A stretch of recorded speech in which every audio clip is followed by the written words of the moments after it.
તો મારા ઘરમાં ખાવા પીવાના નખરા કરવાની આદત મારી સૌથી વધારે પહેલાથી. મારા મોટા ભાઈએ જે હોય ખાઈ લે. અમારા જેમીન છે એ ઘણી વસ્તુ ના ખાતો પણ હું ડોળા બતાવું એટલે એ ખાઈ લે. પણ મારા નખરા સૌથી વધારે ઘણી વાર પહેલા એવું થતું કે મન પસંદીદા શાક ના બન્યું હોય તો પછી અમે મંચુરિયન મંગાવી દઈએ અને કાં તો કંઈક ને કંઈક નૂડલ્સ મંગાવી દઈએ ને એવું બધું કરતા.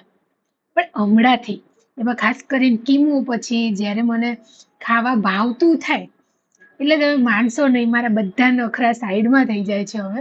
હવે તો મને એવું થાય મારા મમ્મીનું ઘણી વાર એવું મમ્મી તો કાલે કારેલા બનાવી દે આપણે ઉપડી લેશું. એટલે એક સમય આવે કે શું કહેવાય કણનો એક કણનો પણ આપણને કિંમત થાય. અને એટલે જ હું તો કહું છું તમારા મમ્મીઓ મારી ભાભીઓ બેનો દાદીઓ માસીઓ ને ભાઈઓ જાતે રાંધતા હોય તો જે રાંધે છે એ તો ખરું પણ જે ખાવા વાળું છે ને મોજ દરિયા થઈને ખાવાનું અને મસ્ત સ્વાદ લેવાનો એની પણ એક મજા અલગ છે.